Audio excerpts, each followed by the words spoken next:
صادق ربی، آپ نے بتایا کہ 2 ہجرت حبشہ کی طرف ہوئی ہیں، ایک پہلی اور دوسری. کیا بنیادی فرق ہے دونوں میں؟ پہلی ہجرت میں کتنے لوگ تھے اور یہ کب ہوئی؟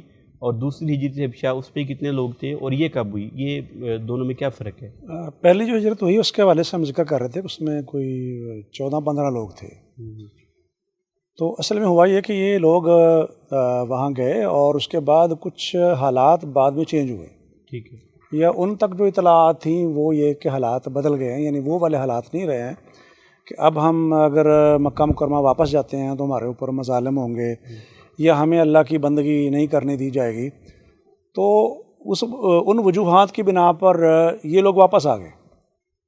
اس میں وجہ پیچھے جو وجہ بنی ہے، چونکہ یہ 5 سن نبوت کی بات ہے اور 6 کے اندر حضرت عمر رضی اللہ تعالیٰ عنہ مسلمان ہوئے ہیں، حضرت سیدنا حمزہ مسلمان ہوئے ہیں رضی اللہ عنہما. تو یہ جو بڑی شخصیات تھیں، ایک تو آپ کے خاندان کی، آپ کے تایا ہیں، ہم چچا کا لفظ بولتے ہیں ویسے ہمارے ہاں، لیکن یہ کہ حضرت حمزہ اور اس طریقے سے حضرت ابو طالب وہ بھی آپ کے تایا تھے. تو یہ آپ کے خاندان کے لوگ، اور پھر حضرت عمر رضی اللہ تعالیٰ عنہ جب مسلمان ہوئے تو اس کے بعد پھر انہیں یہ مسئلہ نہیں تھا کہ وہ بیت اللہ میں جا کے عبادت نہیں کر سکتے. اس وقت یہ کہ آپ وہ بیت اللہ میں جا کے اپنے گھروں سے نکلیں، بیت اللہ میں جا کے وہ جیسے چاہیں بندگی کر سکتے ہیں. اگرچہ دباؤ تھا، مشکلات تھیں، ساری چیزیں تھیں، لیکن یہ مسئلہ نہیں تھا کہ وہ ان کو کوئی عبادت سے روک سکتا ہے. تو حضرت عمر، اسی لیے حضرت عبداللہ بن مسعود رضی اللہ عنہ فرمایا کرتے تھے کہ ما زلنا اعزۃ منذ اسلم عمر. جب سے حضرت عمر نے اسلام قبول کیا ہے تب سے لے کر اب تک ہم قوت اور طاقت کے اندر ہیں. یہ اعزہ عزیز کی جمع ہے، یعنی طاقتور رہے ہم.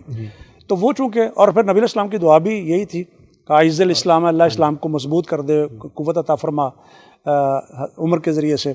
تو اس وجہ سے پھر انہوں نے سوچا کہ اب اس طرح کے لوگ مسلمان ہو گئے ہیں، اور اب جیسے ایک واقعہ بھی آتا ہے کہ ابو جہل کو سیدھے ہو گئے تھے حضرت حمزہ رضی اللہ تعالیٰ عنہ کہ تمہاری ضرورت کیسے ہوئی کہ نبی الاسلام کے ساتھ یہ معاملہ کر رہے ہو. تو اس طرح کی خبریں، ظاہر ہے وہ اگرچہ سمندر کے پار کی ایک بات ہے، لیکن ظاہر ہے وہ ملاح آتے جاتے ہیں، کشتیاں آتی جاتی ہیں، لوگوں کی ٹریولنگ ہوتی ہے، خبریں ظاہر ہے وہ پہنچتی ہیں، ادھر سے بھی آتی ہیں، ادھر سے بھی خبریں جاتی ہیں. تو ان لوگوں کو لگا کہ اب حالات پہلے جیسے نہیں رہے، کیونکہ وہ مکہ مکرمہ سے مانوس ان کا ہونا، مکہ مکرمہ کا ایک مقام، پھر کون ہے جو طبی طور پر مانوس نہ ہو اپنے علاقے سے، اور خاص کر اس جگہ سے جہاں کہ سید کائنات، امام کائنات محمد رسول اللہ صلی اللہ علیہ وآلہ وسلم بھی موجود ہوں، تو کون وہاں اس علاقے کو چھوڑنا چاہے گا. تو اس لیے پھر وہ واپس آ گئے. لیکن اس کے بعد جب واپس آئے تو انہوں نے کہا کہ اچھا یہ لوگ ہم سے نکل گئے تھے، اور پہلے بھی جب یہ جاننے لگے تھے کہ انہوں نے ان کا پیچھا کیا ہے، لیکن وہ سمندر کے اندر آگے جا چکے تھے، شابیہ جو بندرگاہ وہاں سے، تو اس لیے پھر وہ ان کی دسترس سے نکل گئے.